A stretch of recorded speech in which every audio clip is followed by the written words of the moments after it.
అందరికీ నమస్కారం. భరతమాత పునర్వైభవ ప్రాప్తి కొరకు అంకితమైన నవభారతానికి స్వాగతం, సుస్వాగతం.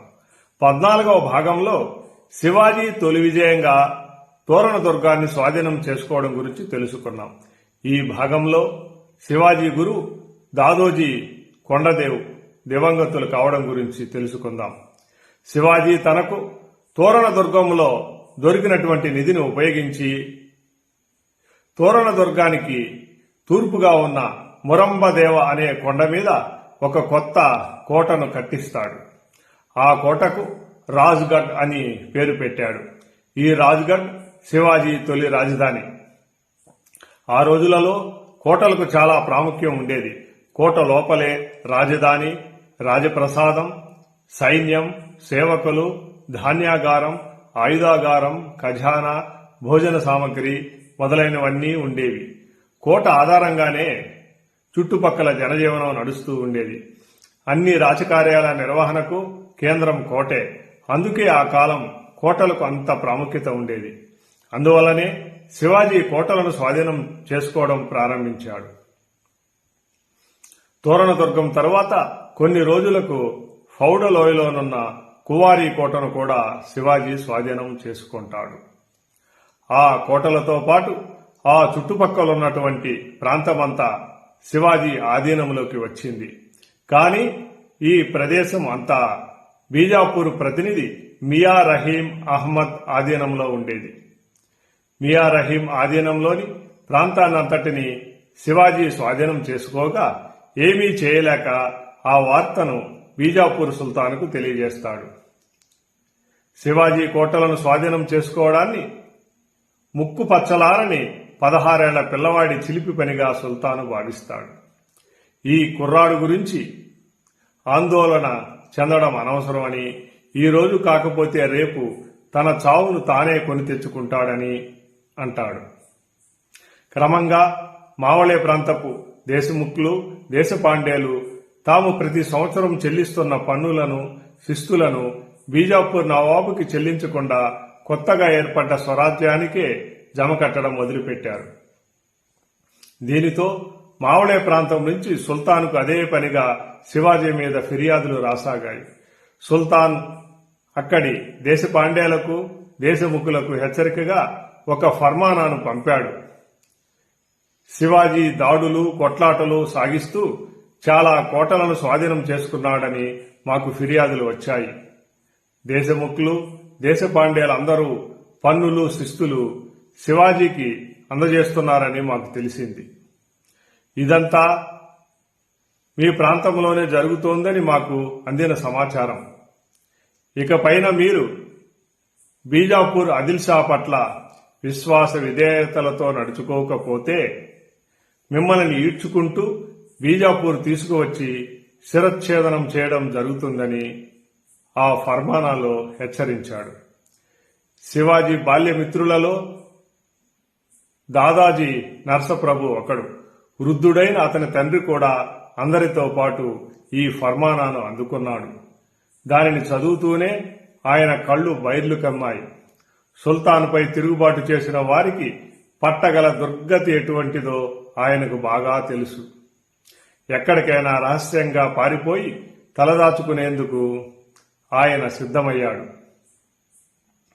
ఆయన కొడుకు ఆ ఫర్మానాకు భయపడలేదు. కాని జరిగిందంతా శివాజీకి చేరవేశాడు. దీని గురించి శివాజీ నరసప్రభుకు రాసిన లేఖ శివాజీ యొక్క ఆలోచనకు, రాజనీతికి, కార్యదక్షతకు నిదర్శనం. శివాజీ ఆ లేఖలో మనం తిరుగుబాటు చేశామనడం సత్యం కాదు. శ్రీ రోహితేశ్వరుడు మనకు విజయాన్ని అందించాడు. ముందు ముందు కూడా ఆయన మన స్వరాజ్య కాంక్షను సఫలం చేస్తాడు. శ్రీ రోహితేశ్వరుని సమక్షంలోనే మనం శపథం తీసుకున్నాం. మన స్వరాజ్యం ఏర్పడాలనేది ఈశ్వరేచ్ఛయే. తండ్రి గారికి ధైర్యం చెప్పు అని రాస్తాడు. శివాజీ యొక్క లేఖ చూశాక నరసప్రభు తండ్రికి ధైర్యం కలుగుతుంది. 16 ఏళ్ల వయస్సులో శివాజీ చేత రాయబడి ప్రతి పంక్తిలోనూ ఈశ్వర ప్రేరణ, ఆత్మవిశ్వాసం, విజిగీషు ప్రవృత్తి తొలికిసలాడే ఈ లేఖ చరిత్రలో అజరామరమై నిలిచిపోతుంది.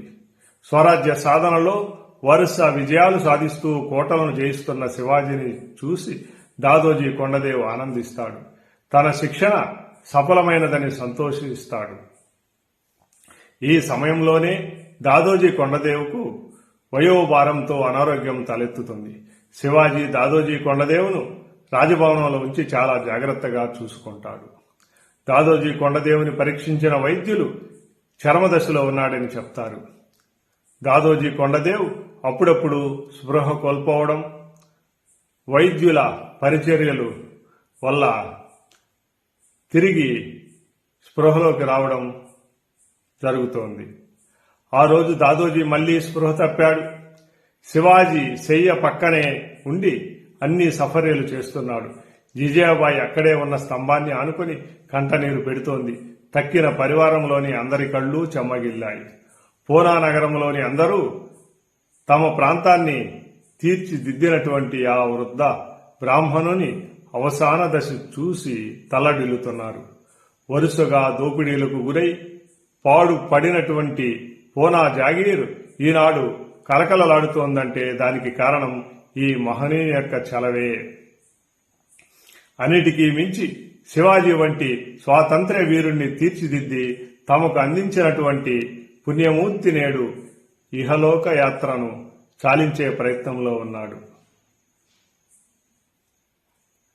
శివాజీ తన గురుదేవుడైన దాదోజీ యొక్క పాదాలను స్పృశిస్తూ అతని యొక్క ముఖాన్ని చూస్తూ ఉంటాడు. వయసు ప్రభావంతో అనారోగ్యం చేత బక్క చిక్కినటువంటి దాదోజీ ముఖంలో బ్రహ్మ తేజస్సు ఇంకా వెలుగుతూనే ఉంది. ఇన్ని రోజులుగా తనపై వాత్సల్యం కురిపించిన ఆ కళ్ళు మాత్రం మగతతో మూతబడి ఉన్నాయి. తన తండ్రి షహాజీ బీజాపూర్ కొలువులో ప్రముఖ సర్దారుగా ఉంటూ బెంగుళూరులో జాగీరు సాధించి అక్కడ రాజభోగాలు అనుభవిస్తూ జీవిస్తుండగా గర్భంతో ఉన్న తన తల్లిని శివనేరు దుర్గములో ఒంటరిగా వదిలి వెళ్లిన సమయంలో తన తల్లికి తండ్రి వలె ధైర్యం చెప్పి తను జన్మించాక తన ఆలనా పాలనా చూస్తూ శివనేరు దుర్గం నుంచి పూనాకు తీసుకువచ్చి తనను కంటికి రెప్పలా కాపాడుతూ ఇంతవాణ్ణి చేసిన అమృతమూర్తి ఇప్పుడు మృత్యుముఖంలో ఉన్నాడు. తనకు రామాయణ భారత భాగవతాలను చెప్పి తనకు రాజనీతిని నేర్పిన మేధావి, తనకు సాము గరీడులు గుర్రపు స్వారీతో సహా అన్ని యుద్ధ విద్యలు నేర్పించిన మహామనిషి నేడు మూసిన కన్ను తెరవకుండా పడి ఉన్నాడు. శివాజీ ముఖం గంభీరంగా ఉంది, కాని హృదయమంతా శోకంతో నిండిపోయింది. స్తంభాన్ని ఆనుకుని కూర్చుని ఉన్న జిజియాబాయికి దుఃఖం కట్టలు తెంచుకొని కన్నీరుగా ప్రవహిస్తోంది. తండ్రి వంటి దాదోజీ కొండదేవు యొక్క ప్రస్తుత పరిస్థితిని చూసి తల్లడిల్లిపోతోంది. తన శివుడికి ఇకపై దారి చూపే వారెవరని బాధపడుతూ ఉంది. అందరి కళ్ళు దాదోజీ ముఖంపైనే కేంద్రీకరించి ఉన్నాయి. ఆ ముఖంలో చురు కదలిక కనిపించింది. అందరిలో మరలా ఆశ చిగురించింది. కళ్ళు విప్పాడు. దాదా అంటూ శివాజీ తలగడను సమీపించాడు. శివ అని దాదోజీ పిలిచాడు. కాని దాదోజీ స్వరం చాలా హీనంగా ఉంది. శివ, ఈ జీవిత ప్రస్థానం ఇంతటితో ముగుస్తుంది నాయనా అంటాడు దాదోజీ. అంత మాటనకండని గద్గద స్వరంతో శివాజీ అంటాడు, జాతస్య మరణం ధ్రువం నాయనా, నా మరణానికి దుఃఖించవద్దు. అయితే నీతో 2 మాటలు చెప్పాల్సి ఉంది, అందుకే మళ్ళీ స్పృహ వచ్చినట్లుంది అంటూ భారంగా ఊపిరి పీల్చాడు. శివా, జిజియాబాయి చాలా గొప్పది, అమిత పట్టుదల గలది. ఆమె ఆజ్ఞ లేకుండా ఏ పని చేయవద్దు. తానాజీ, పిసాజీ, నేతాజీ, సూర్యాజీ మొదలగు వారందరూ నీ ప్రాణమిత్రులు, అనుచరులు. వీరితో సంప్రదించకుండా ఏ పని చేయవద్దు. స్వల్ప విజయాలకు పొంగిపోకు, అపజయాలకు కృంగిపోకు. నువ్వు భరత జాతిని ఉద్ధరించి హిందూ సంస్కృతిని కాపాడడానికి పుట్టినటువంటి శివాంశ సంభూతుడు అని నా నమ్మకం.